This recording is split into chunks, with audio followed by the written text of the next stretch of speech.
महाराज का आगमन हुआ और भगवान का नामकरण हुआ जब ठाकुर जी 1 साल के हो गए। और ठाकुर जी का नाम क्या रखा गया? बोले शुक्ले रक्तस्तथा पीत इदानिम कृष्णताम गत। ठाकुर जी का नाम कृष्ण रखा गया। करशतीत कृष्ण, जो सबको अपनी ओर आकृष्ट करे, उसका नाम है कृष्ण। तो एक बार उनको देख ले, सुन ले, निहार ले, किसी भी रूप में उनका आस्वादन कर ले, वो उन्हीं का ही हो जाएगा। ऐसे जो स्वभाव वाले हैं उनका नाम है कृष्ण। उनका नाम है कृष्ण। ठाकुर जी का नाम कृष्ण रखा गया। अब धीमे धीमे ठाकुर जी ने एक बड़े है गए। कितने साल के गए? 3.5 वर्ष के ठाकुर जी है गए। और 3.5 वर्ष के ठाकुर जी होते ही अब धीमे धीमे मैया ने एक छूट दे दी। लाला नेक नेक घर से बाहर निकल के जावे लगे। ठाकुर जी के सखा बन गए। मधुमंगल, श्री दामा, तन सुखा, मन सुखा, धन सुखा, सुबल, तो ये सब ठाकुर जी के सखा हो गए। और ये सब ठाकुर जी से खूब बड़े हैं आयु में। सबसे छोटे अपने सखान में हैं श्री ठाकुर जी, लेकिन अपनी समस्त सखा मंडली के स्वामी बने रहते हैं, आचार्य बने रहते हैं। और ठाकुर जी का स्वभाव क्या है पता है? अपनी मंडली बड़ी करनी है ठाकुर जी को। नंद भवन से सवेरे सवेरे निकलते हैं, सखाओं के साथ पूरे गोकुल में भ्रमण करते हैं। जिस घर के बालक की शैतानियां पता चलती हो, चीख आती हो, जैसे छोटे छोटे बालक यहां चीखते रहते हैं ना, ये देखो वो चीख रहा है, अब ये लाला भी चीख रहा था। ऐसी ठाकुर जी जैसे चीख सुनते हैं किसी बालक की, तुरंत कहते मधुमंगल, इसको भी अपनी मंडली में शामिल करो, अपने लायक है बिल्कुल। कोई बालक बिल्कुल सीधा साधा, कुछ बोलता नहीं, चुपचाप बैठा रहता, ठाकुर जी कहते हैं हमारे मतलब को ना याद छोड़ो। जो तेज तर्रार बालक है ठाकुर जी उनको पकड़ते, वाह, अपनी मंडली फौज बना रहे हैं ठाकुर जी। बाल गोपाल चौर प्रचार प्रसार मंडल रजिस्टर्ड संस्था है ठाकुर जी की, और उसके प्रेसिडेंट हैं 3.5 वर्षीय श्री कृष्ण। अपने सखाओं के साथ ठाकुर जी खूब लीला करते हैं। कैसी कैसी लीला करते? बोले श्रृंग यज्ञनिडम शशि जलद्विज कंटकेभ्य क्रीडा परावति चलौ स्वसितो निषिद्धुम ग्रह्याणि कर्तुमपि यत्र तदनन्यो शोकात आपतुरलम मनसो नवस्थाम। श्रृंगी गैयाओं के सींग पे लटक करके, गैयाओं को झूला बना करके उन पे सैर करना, ये इनका काम है। छोटे छोटे हैं सबरे, गैया के सींग पे चढ़ जाते हैं। जब वो बैठी होती है, जैसी खड़ी हो जाती गैया तो उनका झूला बन जाता है। लटक गए, अब वह गैया को पामते कि हमें चल दौड़, और गैया जैसी दौड़ती तो ठाकुर जी सिंग पकड़ करके महाराज पूरे झूला बना देते हैं गैया को। कभी कभी गैया के सींगों में नंद बाबा घी लगाते हैं, चीकने हो जाते हैं सींग। ठाकुर जी जैसे पकड़ते हैं सिंग पकड़ करके जैसे ही हिलाते हैं गैया को, गैया खड़ी हो जाती है। गैया कहे आज लाला तो मजा चखाऊं, रोज चढ़ जाए ऊपर है। सो गैया ठाकुर जी को लेके कहां भागती है? जहां 9 लाख गैयाओं का गोबर का ढेर है। धीमे धीमे ठाकुर जी के हाथ चिकने हो जाते हैं। जैसे छूटने लगता है ठाकुर जी के, ए गैया बैठ जा, गैया बैठ जा, देख मैं लुढ़क जाऊंगा, मैं गिर जाऊंगा, देख मेरे हाथ छूटवे वाले हैं। गैया नहीं बैठती, गैया तो गोबर में जाकर खड़ी है। जा बोले यहां गिरो, बताऊं तुम्हें। ठाकुर जी कहें देख मैं गिर जाऊंगा, मैं गोबर में धस जाऊंगा पूरा। लेकिन गैया भी जीव है, लेकिन ठाकुर जी के संग आनंद करती है। सोई ठाकुर जी चिल्लाने लगे, मैया बचाइयो, बाबा बचाइयो, देख जे गैया मुंह को मार रही है।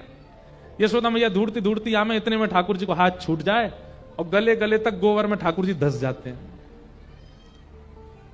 मैया आके गौशाला में कहें लाला तू कहां है? ठाकुर जी गोबर में तो चिल्लाए, मैया मैं जहां हूं। मैया जाके देखा तो बस मुख मुख दिख रहा है खाटू श्याम भगवान की तरह।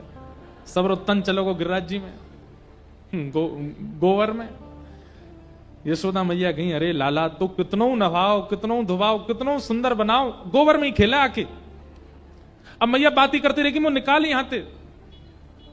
मैया जैसे तैसे जावे, लाला के हाथन ने पकड़ के और ऐसे निकाल के पूरे गोबर में ठाकुर जी। मैया यूं ही रखे लाला है तो गले ना लगाऊंगी, नहीं मैं गोबर में जाऊंगी। ठाकुर जी की देख देख देख मैया चैंटी काट रही है, वो कुछ चैंटी काट रही है। मैया के कहां काट रही है? बोले नीचे खड़ा तो कर तभी तो बताऊंगा। यशोदा मैया नीचे बैठ के लाला जैसे छोड़े सोई ठाकुर जी जोर से मैया के अंक में भर जाते, बोले अब लगो गोबर, अब तो मेरे संग नहानो पड़ेगो, मैं अकेलो नहीं नहाऊंगो। यशोदा मैया कहीं लाला तो ये उधम कौन सिखावे? बोले मधुमंगल सिखावे। फिर अकेले नहीं नहाते ठाकुर जी, यशोदा मैया के संग स्नान करते हैं। श्रृंगी, अग्नि, ये सब ठाकुर जी की बाल लीला है। बंधु ऐसी लीला ठाकुर जी ने किसी अवतार में नहीं की, केवल कृष्णा अवतार। इसीलिए हमारा ब्रज वृंदावन इतना श्रेष्ठ है, क्योंकि वहां ठाकुर जी अपनी प्रभुता भूल गए, वो सब करने लगे जो कोई सोच नहीं सकता। बहुत सुंदर सुंदर लीलाएं हैं, मुझे याद आती रहती तो मैं सुनाता हूं। जल, एक दिना, अच्छा ठाकुर जी का लोभ है क्या, यमुना जी के किनारे जाते हैं और बहाने से यमुना जी में गिरते हैं, क्योंकि ऐसे तो नहाने देंगे नहीं, तो बहाने से गिर करके और फिर कहते हैं मैया मैं कहा करूं, मेरे पाम रिपट गो, गिर गो मैं तो यमुना जी में। तो मैया और बाबा दोनों ठाकुर जी को यमुना जी के तट पे नहीं जाने देते।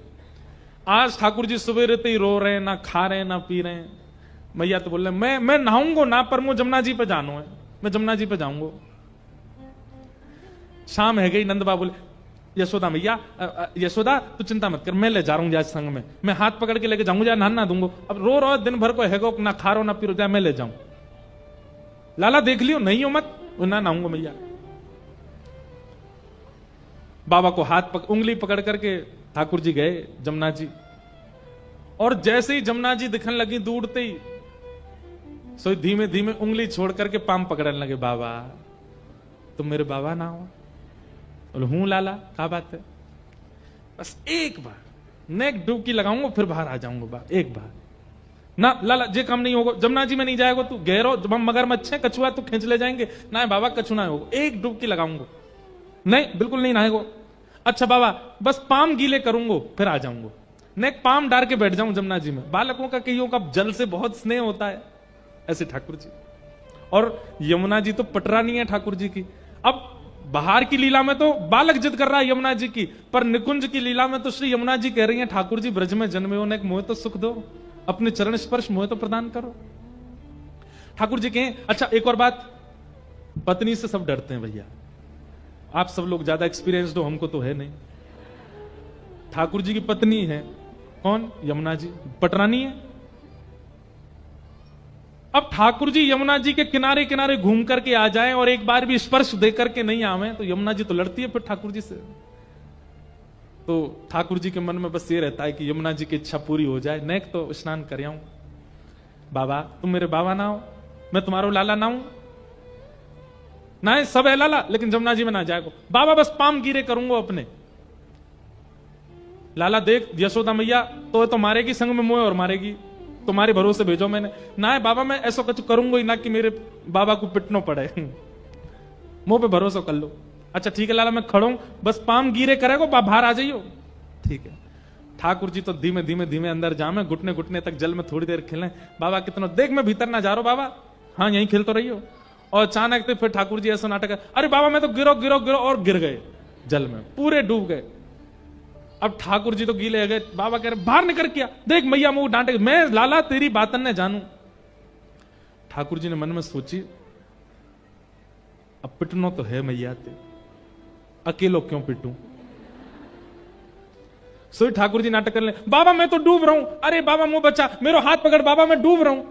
नंद बाबा अपनो एक पाम अंदर करके, अरे लाला हाथ पकड़ हाथ पकड़। सो ठाकुर जी दोनों हाथ पे पकड़ के नंद बाबा भी खींच ले, उन्हें भी डुबाई दें।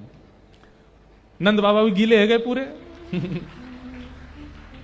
जैसे ही नंद बाबा गीले भये, बाहर निकल के आमे, लाला लाला तू बहुत उद्यमी है, चल यशोदा तो तेरी आज पिटाई करवाऊंगा। ठाकुर जी धीमे धीमे जा रहे हैं, बोले बाबा जाके कह देंगे मैंने धक्का दियो। इतने में ठाकुर जी ने कहा कि बाबा के हाथ छोड़े और दौड़ करके गए नंद भवन में, और पहले ही जाकर के रोन लगे यशोदा मैया के आगे। मैया बोली अरे लाला रोक करो, और तू गीलो कैसे है? मैया तेरी सौगंध खा के कह रहा हूं, नंद बाबा ने जबरदस्ती धक्का दे दियो मुझे जमुना जी में, मैं गीलो है वो पूरा। और मैया खुद की नावे की इच्छा ही, खुद को नहावे को मन हो, खुद तो नहाए, फिर इन्हें लगी कि तुम डांटोगी या हमारे मोह भी नहाए दियो, और देखियो आके यूं कहेंगे मैंने धक्का दियो। रुक जा आन दे नंद बाबा, तुम्हें बताऊंगी। नंद बाबा अरे यशोदा देख तेरो लाला कितना उद्यमी, मोह धक्का दिया आयो। यशोदा मैया बोली मुझे सब पता है, तुमने धक्का दियो लाला है। ऐसे उद्यमी है ठाकुर जी। लेकिन इन सब लीलाओं से कर क्या रहे हैं ठाकुर जी? सबके चित्त को अपनी ओर खींच रहे हैं। कई बार श्रद्धा से, यज्ञ से, ज्ञान से आप उनके समीप नहीं जा पाते। कई बार ज्ञान, श्रद्धा, यज्ञ, नियम ये सब रुकावट बन जाते हैं भगवत प्राप्ति में। इसलिए ठाकुर जी ने विचार किया कि अब ऐसी लीला की जाए जहां पर यज्ञ नहीं है, जहां पर नियम नहीं है, जहां पर ज्ञान नहीं है, जहां पर वैराग्य नहीं है, जहां पर कर्म की प्रधानता नहीं है, बस मेरी लीला और सबका मुझसे प्रेम हो जाए। कम से कम इसी बहाने मैं प्रिय लगूंगा, इससे इनके पाप तो कटेंगे, इससे सबको मेरी प्राप्ति तो हो जाएगी। हम कलयुगी जीवों पर कृपा करने के लिए ठाकुर जी ये सब लीला कर रहे हैं, क्योंकि हम इतने ज्ञान के अधिकारी नहीं है, हम इतने यज्ञ नियमों के अधिकारी नहीं है। कम से कम ये सरल लीलाएं सुनकर के प्रेम तो करते हैं ठाकुर जी से।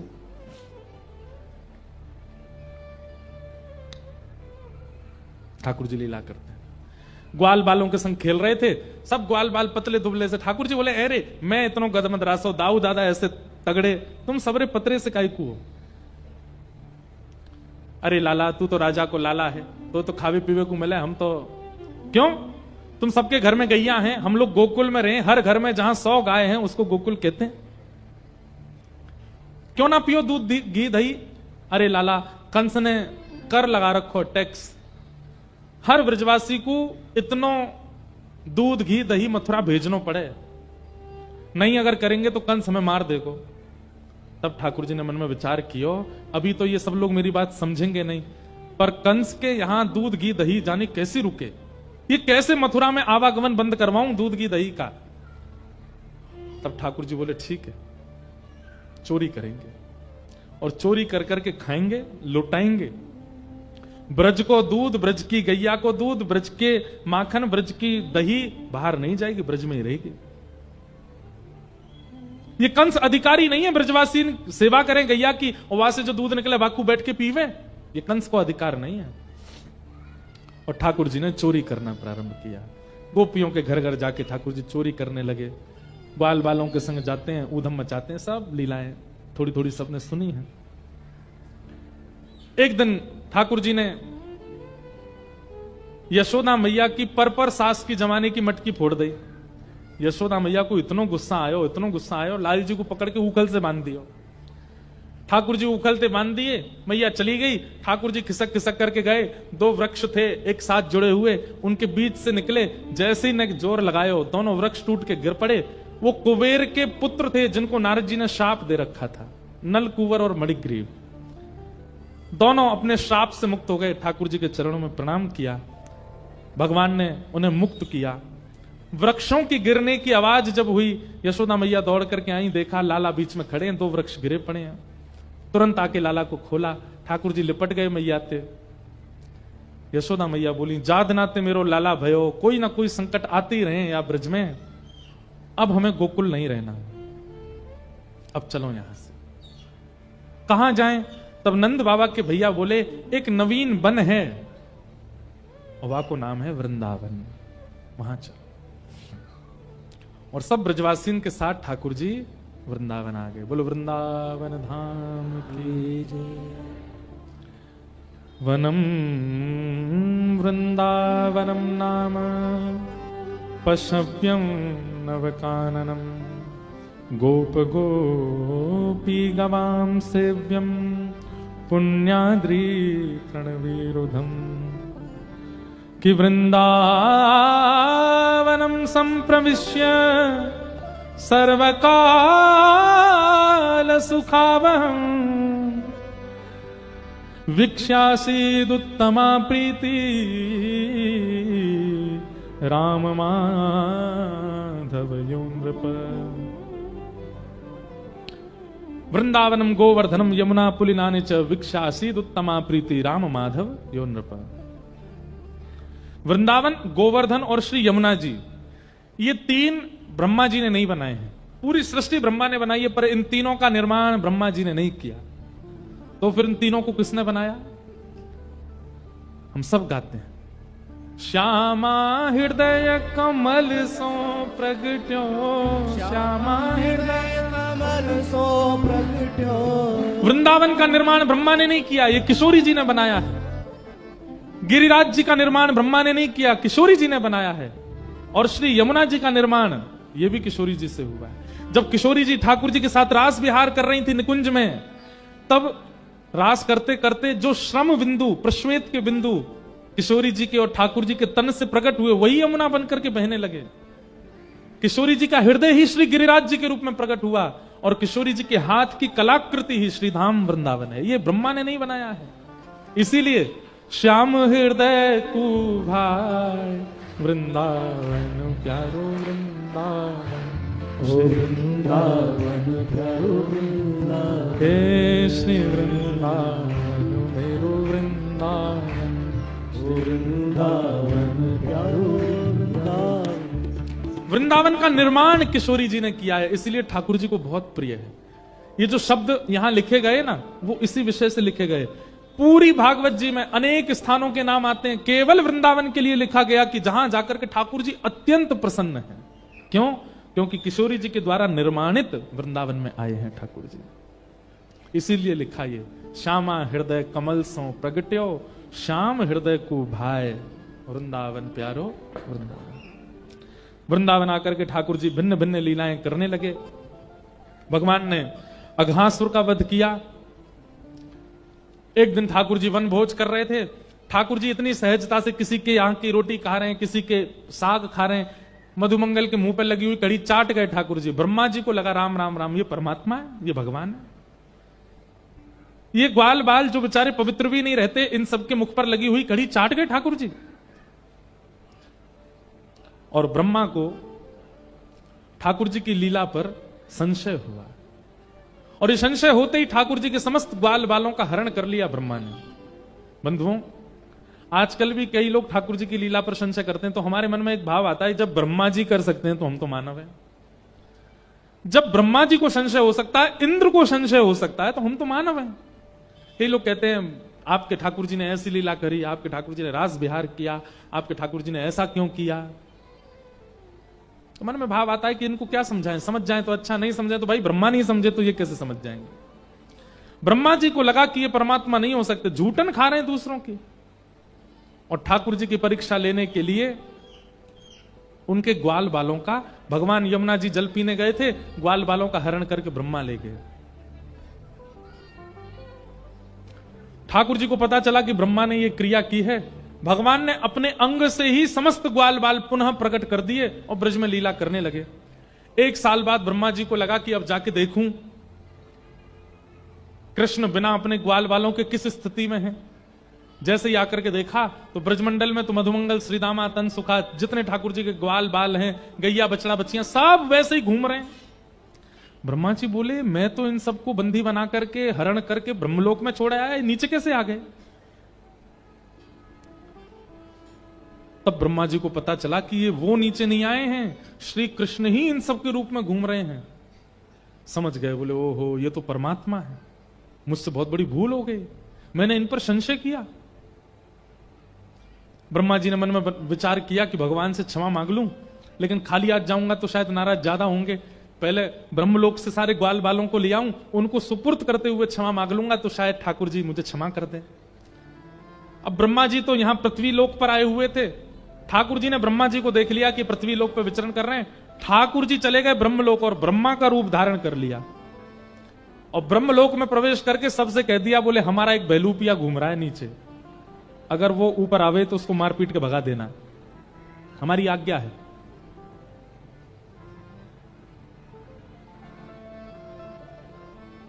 यहां से असली ब्रह्मा गए ऊपर। जैसे ही ब्रह्मलोक में प्रवेश किया उन्होंने, सब लोग उनको ऐसे घूर करके देखने लगे, बोले यही है भैलूपिया हमारे ब्रह्मा जी का। पीछे डंडा लेकर के भागे। ब्रह्मा जी बोले, तुम लोग क्या कर रहे हो, तुम जानते हो मैं कौन हूं, ब्रह्मा हूं मैं, मेरे ऊपर डंडा लेके आते हो। बोले भाग जाए यहां से, तू भैलूपिया हम सब जानते हैं, असली ब्रह्मा तो भीतर बैठे हैं। ब्रह्मा जी समझ गए, बोले कि जो सखाओं का दूसरा रूप धारण कर सकता है वो मेरा भी तो कर सकता है। ब्रह्मा जी ने अंत में स्वीकार किया, मैं नकली हूं, मैं नकली हूं, मैं भैलूपिया हूं, असली वाले एक बार दर्शन तो करा दो उनका। सब लोग लेकर के जैसे ब्रह्मा जी को भीतर गए, ब्रह्मा के सिंहासन पर साक्षात शंख चक्र गदा पद्मधारी साक्षात नारायण बैठे थे। ब्रह्मा जी ने जाकर के क्षमा मांगी, भगवान मुझसे अपराध हो गया, क्षमा कर दो। और ब्रह्मा जी ने भगवान की स्तुति गाई, लेकिन ब्रह्मा जी ने ठाकुर जी ने कोई उत्तर नहीं दिया। देखो बंधुओं, एक बात सुनिएगा, हमारे अपराध पर हमारा प्रेमी हमें डांट ले, हमें सुना ले, चलेगा, लेकिन अपराध बहुत बड़ा मानिएगा कि आपका प्रेमी मौन हो जाए, कुछ बोले ना। जब तक बोला जा रहा है, जब तक सुनाया जा रहा है, जब तक कहा जा रहा है, जब तक टोका जा रहा है, समझो अपराध दायरे में है। लेकिन जब टोकना बंद हो जाए, बोलना बंद हो जाए, डांटना बंद हो जाए, सुनाना बंद हो जाए, तो समझ जाना अपराध अपनी सीमा पार कर चुका है। ये बात उन सबके लिए है जो प्रेमी हैं ठाकुर जी के। कभी कभी हमें लगता है कि हमारे ठाकुर जी मौन हैं। सूरदास के समय पर ठाकुर जी बोलते थे, मीराबाई के समय पर बोलते थे, तुलसीदास के समय पर बोलते थे, हमारे समय पर ठाकुर जी मौन हैं। और मौन इस बात का प्रमाण है कि हमारा अपराध कितना बड़ा है। बिहारी जी क्यों नहीं बोलते, राधारमण जी क्यों नहीं बोलते, श्री जगन्नाथ जी क्यों नहीं बोलते, द्वारिकाधीश क्यों नहीं बोलते? इस बात की चिंता होनी चाहिए हमें कि हमारा प्रेमी मौन क्यों है। डांट लीजिए, फटकार लीजिए, पीड़ा दे दीजिए, पर मौन मत रहिए। नजरों से गिराना ना, चाहे जितनी सजा देना,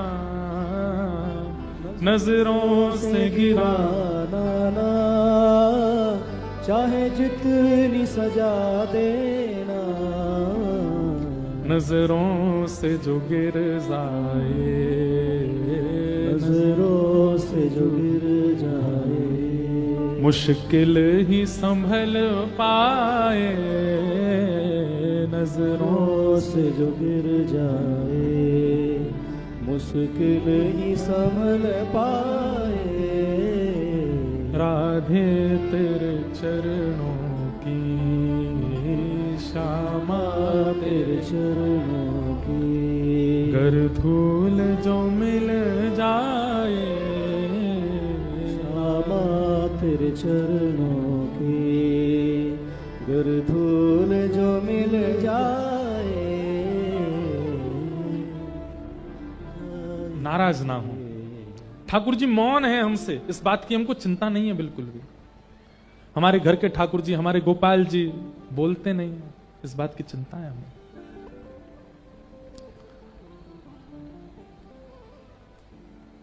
ब्रह्मा से मौन हो गए ठाकुर जी, कुछ नहीं बोले, और ग्वाल बालों को लेकर के वहां से चले गए। इसका मतलब ब्रह्मा का कितना बड़ा अपराध है, ये ब्रह्मा को अंदाजा लग गया।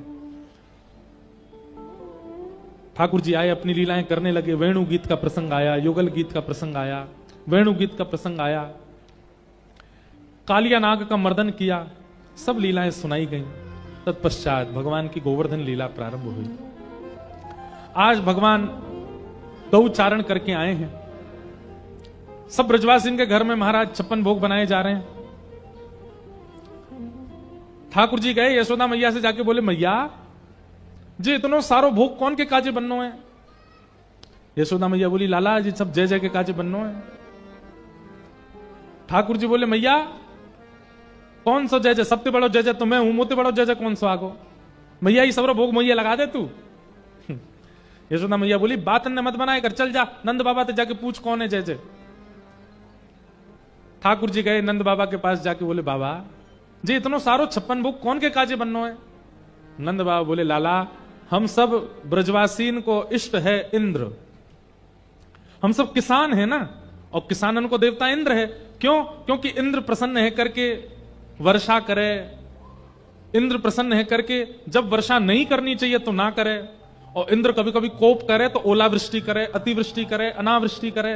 या हमारे इंद्र हमसे प्रसन्न रहे, हमारी फसल खराब नहीं हो, खेती बाड़ी चलती रहे, हमारो दाना पानी चलता रहे, या हमारे साल में एक बार 56 भोग बना के हम इंद्र की पूजा करें। ठाकुर जी बोले, अच्छा तो बाबा फसल तो सूर्य की कृपा से भी होवे, अगर सूर्य प्रकट नहीं भयो तो फिर फसल कैसे होएगी? तो एक काम करो बाबा, साल के 365 दिनान में एक दिना इंद्र की पूजा, एक दिना सूर्य की पूजा। सब ब्रजवासी बोले, भैया लाला की बात तो सही है, इंद्र के राजी है तो काम नहीं चलेगा, सूर्य भी राजी होने चाहिए। थोड़ी देर में ठाकुर जी बोले, अरे सुनो, इंद्र भी राजी, सूर्य भी राजी और वरुण राजी नहीं हुए तो वरुण की भी पूजा करो। अरे लाला अब तो 3-3 56 भोग लगाने पड़ेंगे। बोले हम बैठ। थोड़ी देर बाद ठाकुर जी बोले, सुनो, चंद्रमा भी राजी होना चाहिए, क्योंकि रात में अगर चंद्रमा प्रकाश नहीं देगो तो इन सब फसलन में अमृत तत्व कैसे आवेगो। देख लो, सब राजी है, चंद्रमा नाराज है तो। करते करते ठाकुर जी ने 100 देवता गिना दिए और 156 भोग लगवा दिए। ब्रजवासी लोग बोले, लाला इतनी तो हमारी कमाई ना होगी जितना खर्चा है जाएगा। ठाकुर जी बोले, अभी तो लंबी लिस्ट है मेरे पास, 33 करोड़ देवता हैं, और एक भी अगर रूठ गया हो ना पिताजी तो हमारी फसल खराब हो जाएगी। तब सब लोग बोले, लाला तू कुछ और कहना चाह रहा हो, सांची बात कह। बोले, मैं यूं कहना चाह रहा हूं, पेड़ में लाखों पत्ते हैं, सब में पानी काई को डाल रहे हो, जड़ में पानी डालो ना, पेड़ अपने आप हरो भरो रह जाएगा। 33 कोटि देवता हैं, इन सबन के मूल आधार नारायण हैं, और वो नारायण हमारे ब्रज में श्री गिरिराज जी के रूप में विराज रहे हैं। उनकी पूजा करो। इनकी पूजा करोगे सब देवता आप अपने आप नाराजी हो जाएंगे। इंद्र भी राजी हो जाएगा, ब्रह्मा भी राजी हो जाएगा, सूर्य भी राजी हो जाएगा, चंद्र भी राजी हो जाएगा। सब ब्रजवासी बोले, लाला हम इतने बूढ़े है गए लेकिन आज तक ये बात दिमाग में नहीं आई, तैने बताई।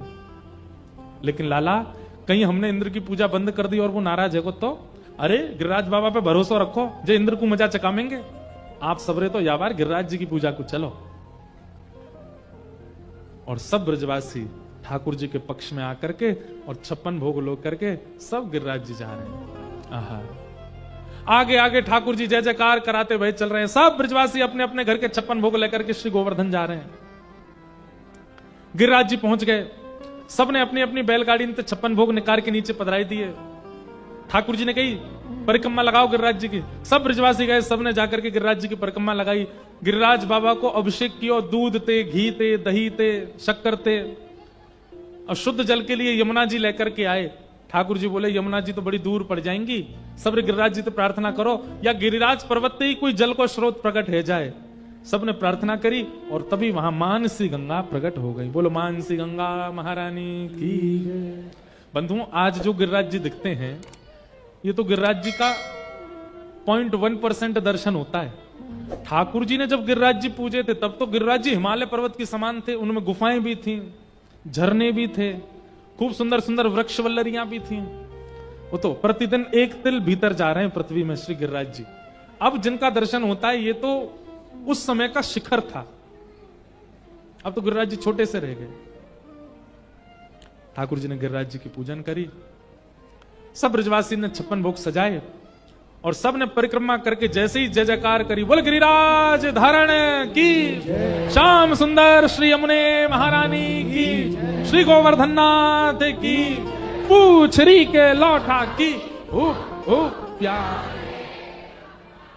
क्या बात है वंशी वारे, शाबाश। पूछरी के लौटा कौन है पता है आपको? श्री हनुमान जी महाराज। ये हनुमान जी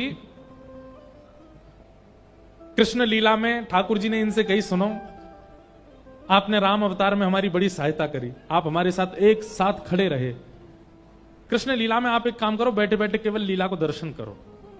तो श्री हनुमान जी महाराज गिरिराज जी पर रहते हैं, वहीं से पूरी लीला देखते हैं ठाकुर जी की।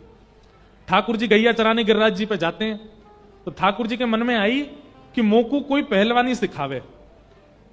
अब इतने बड़े बड़े राक्षसन को मारूं तो वो पहलवानी आनी चाहिए। तभी देखिए कि महाराज गिरिराज जी की तलेटी में एक पहलवान बैठो है।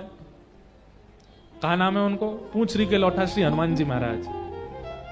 ठाकुर जी कहे, अरे भैया तुम बड़े पहलवान हो, तुम्हारे हाथ ऐसे बढ़िया तगड़े, पांव ऐसे तगड़े, मोई भी ने पहलवानी सिखा दो। तो ठाकुर जी गैया चराने जाते हैं, गैया जितनी देर चरती हैं उतनी देर ये पूछरी के लौटा हनुमान जी ठाकुर जी को पहलवानी सिखाते हैं। ठाकुर जी को मुगदर उठानो सिखावे, ऐसे खूब दंड बैठक करवावे, ठाकुर जी को दौड़ लगवावे, ऐसे ठाकुर जी को आनंद करावे। अब ये हुप हुप प्यारे क्यों बोलते हैं? अभी आगे लीला आएगी। जैसे ही ठाकुर जी ने गिरिराज जी उठाए तो सब ब्रजवासी में सबसे पहलवान श्री हनुमान जी पूछरी के लौटा। तो गिरिराज जी जैसे ही ठाकुर जी ने उठाए तो गिरिराज जी कभी इतकू जामे कभी इतकू जामे, ऐसे गिरिराज जी है रहे हैं, ठाकुर जी बीच में खड़े हैं। तो जहां की तरफ गिरिराज जी जावे सब ब्रजवासी अपनी अपनी छड़ी लगा के पूरा बल लगावे कि गिरिराज जी ऊपर जाएं। लेकिन ब्रजवासी के छड़ी तो गिरिराज जी ऊपर जाएंगे। 21 किलोमीटर लंबे चौड़े गिरिराज जी छड़ी पे उठेंगे। तब ठाकुर जी इशारों करें हनुमान जी से, आप जाओ। हनुमान जी जाकर के सब ब्रजवासी के संग अपना हाथ लगा में गिरिराज जी ऊपर जाए। तो जैसे ही हनुमान जी जाकर के अपना हाथ लगा में सब ब्रजवासी पूछरी को लौटा, आगो पूछरी के लौटा की हुप हुप, जैसे जोर लगा के हैसा बोलते हैं ना, ऐसे सब हनुमान जी जब जोर लगा में तो सब कहें हुप हुप, जोर लगा में छड़ीन पे। और जैसे ही गिरिराज जी ऊपर हुए जाए सब कहें वाह प्यारे, क्या बात है बंसी वारे, शाबाश। इसलिए जय जयकार है। नाथ द्वारा में इस जय जयकार का अलग अर्थ है। नाथ द्वारा में अर्थ ऐसा है कि ठाकुर जी जब ब्रज से चले गए तो श्री हनुमान जी महाराज नहीं, तो हनुमान जी ने भोजन पानी छोड़ दिया, अनशन पर बैठ गए, जब तक ठाकुर जी नहीं आएंगे तब तक भोजन नहीं करूंगा। तो जब श्रीनाथ जी मेवाड़ चले गए तो श्रीनाथ जी रोज याद करें, बोले भैया मैं तो गिरिराज जी जाऊंगा, मैं तो गोवर्धन जाऊंगा, मेरे पूंछरी के लौटा अन्न जल छोड़ के बैठे हैं। तो मेवाड़ के सब वैष्णवन को लगी कि भैया कहीं पूंछरी के लौटा के वजह से लाल जी वापस नहीं चले जाएं। तो वहां के सब वैष्णव कहें पूंछरी के लौटा की हुप हुप हुप हुप, मतलब दूर दूर। ए पूंछरी के लौटा तुम हमारे लाला को ज्यादा याद मत हो, नहीं तो हमारा लाला वापस गोवर्धन चलो जाएगा। तो उनकी भावना से हुप हुप प्यारे मतलब दूर दूर प्यारे, लाला के पास मत आओ, ऐसी भावना। सब ब्रजवासी ने 56 भोग लगाए और 56 भोग देखते ही 4 भुजा वाले श्री गोवर्धन नाथ प्रकट है गए। बोलो गोवर्धन नाथ की। सब ब्रजवासी ने देखे 4 भुजा वाले श्री गिरिराज जी प्रकट है गए। लाओ ब्रजवासियों भोग, लाओ ब्रजवासियों भोग, मांगन लगे। सब ब्रजवासी अपने अपने घर की सामग्री लेकर के जा रहे हैं और श्री गिरिराज बाबा को पवा रहे हैं। अब यहां ठाकुर जी को प्रेम से पान दो। गिरिराज धारण लीला ये तो हम कल सुनाएंगे, ठाकुर जी ने कैसे गिरिराज जी उठाए। आओ बड़े प्रेम और भाव से श्री गोवर्धन नाथ को प्रणाम।